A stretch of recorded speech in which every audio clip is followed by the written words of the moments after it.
Hello, and welcome to Navigating Patterns. Today, what I'd like to talk about are observations and why they don't necessarily matter. And by observations not necessarily mattering, I mean most of them. So again, as always, these are my definitions. I use them. I like them. They're cool. They work for me. If you don't like them, check them out, or maybe modify them for your own use. So why am I on about observations? I think the problem with this is we run into the situation where people make an observation, and it's one of these things that maybe we put a little too much faith in.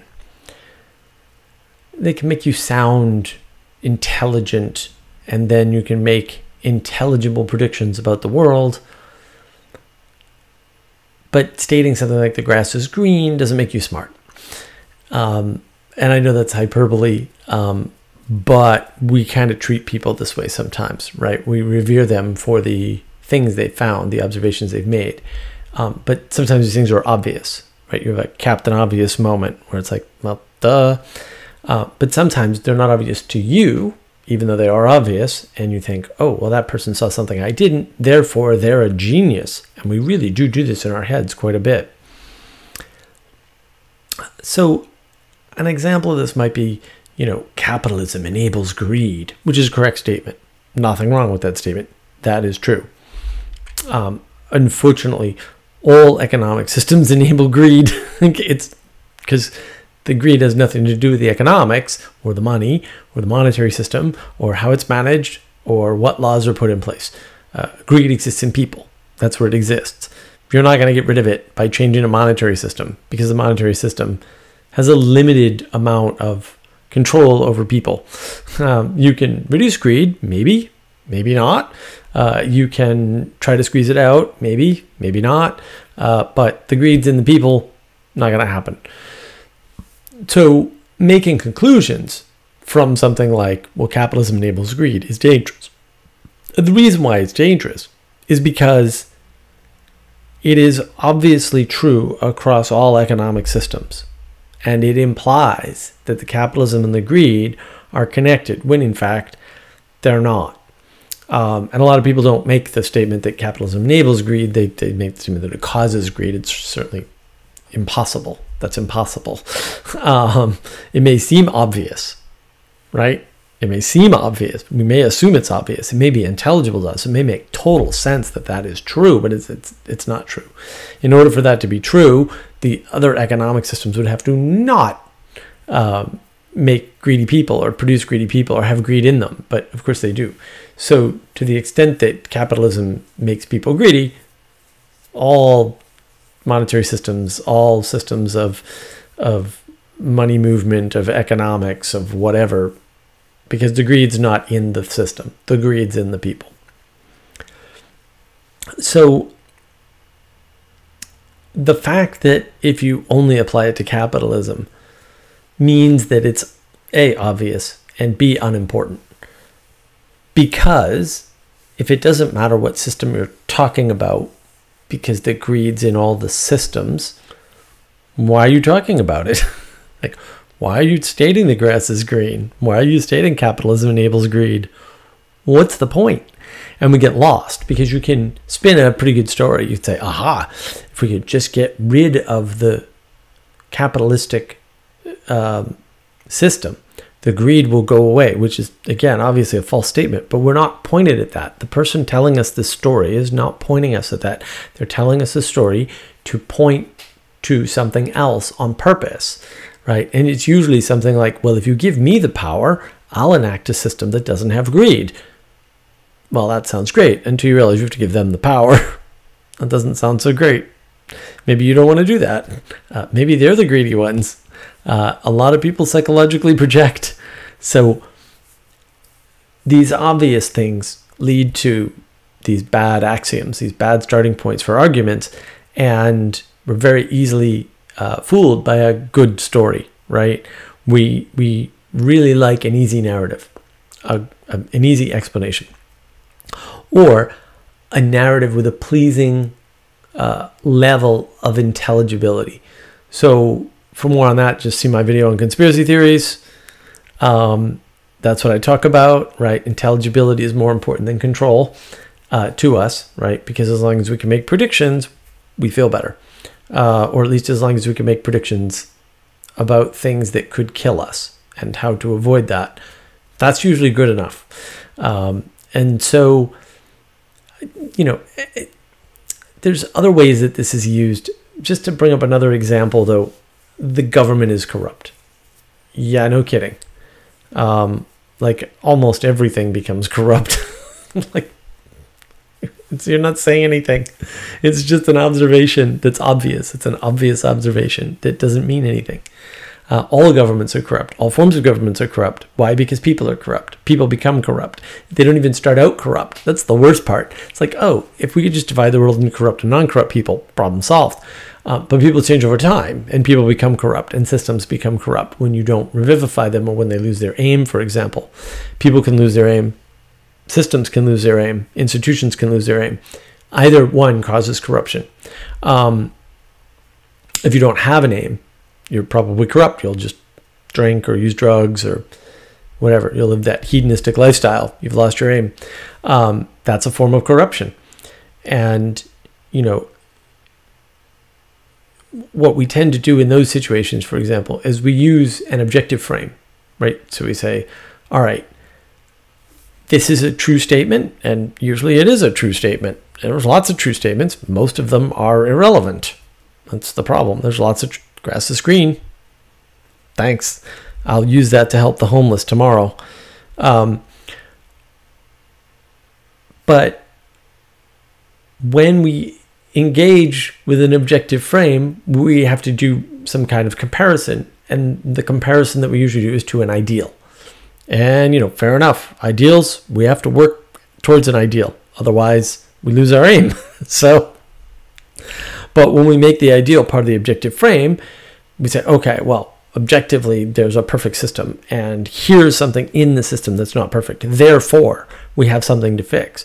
And if we just observe this thing, we can move towards the ideal. Well, none of that is true. We can't necessarily move towards the ideal. We usually fail to define it, right? So it's easy to point at something bad and say, oh, this is a bad thing. But the conclusion that we can do away with the bad thing is usually incorrect. The bad thing will pop up somewhere else or some other way. Or like I said, like corruption exists everywhere. Corruption's not going to go away. Corruption's somewhat a function of entropy. Unless you're going to get rid of entropy in the universe, I don't think it's going to happen. So we always get stuck in these little narratives that we can build off an observation, off an obvious observation that doesn't matter. There's a lot of stories you can tell, but most of them are not helpful, not important, and not true. And you can start from a truth and build an untrue story. Easy to do. People do it all the time. And, you know, like I said, that works, right? And so we have to be careful, because another trick that happens, and this happens with government is corrupt. You're observing an individual instance rather than the mean, right? So on the whole, is government mostly corrupt, or are they only little corrupt and most of what they do is good? Like, this actually matters. This matters with all institutions. It matters with people, right? It matters with people.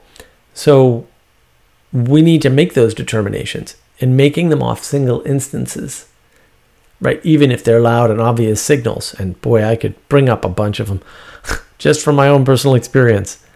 We could very easily talk about corruption in the courts to such a degree that the court should probably just be wiped out in the US. I can make that case to you from personal experience very easily. But on whole, our courts are A, not bad relative to others, not using an objective frame, using a relative frame. There are other court systems we can compare. Aha! Well, we're not so bad in the US. Maybe we're not the best, but we're not the worst.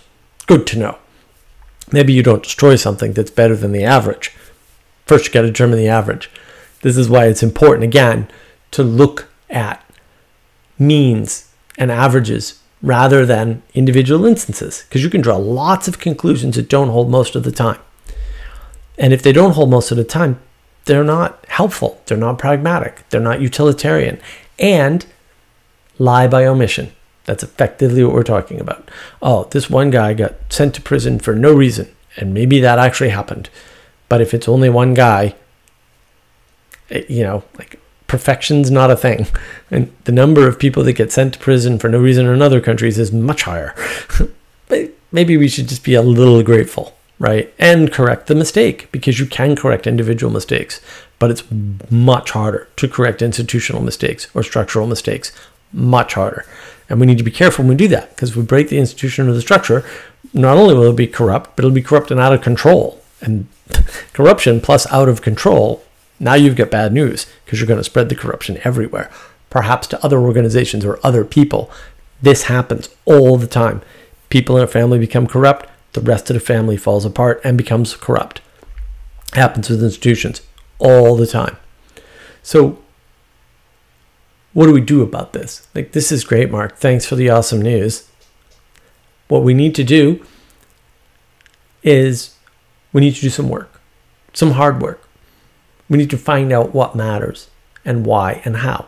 Although maybe we don't need to all the time, right? Maybe we don't need to do all this, research, and, maybe it's too scary, or maybe we just don't have the cognitive capacity to do it. Fair enough.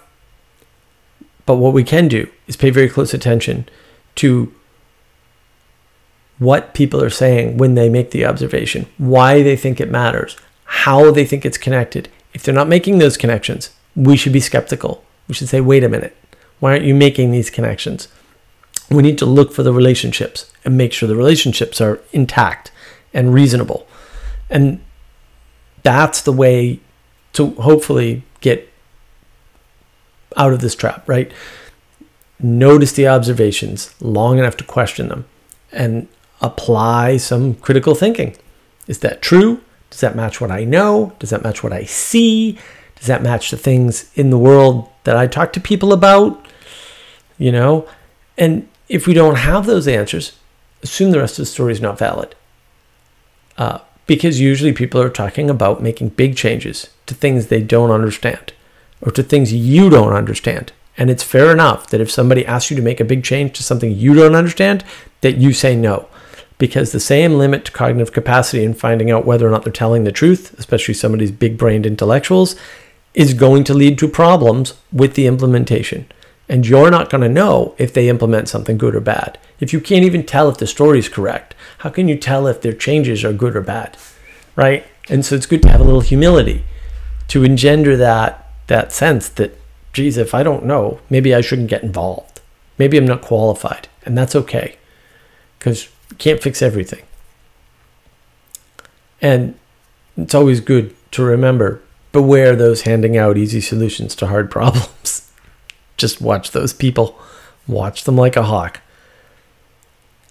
Another thing we can do is, because it's a common trick, we can look for things which have always existed or exist everywhere. It's easy to say that income inequality has increased, but knowing when it started and relating it to the past, well, maybe you get some new insights revealed. So, for example, income inequality increased, particularly in the U.S.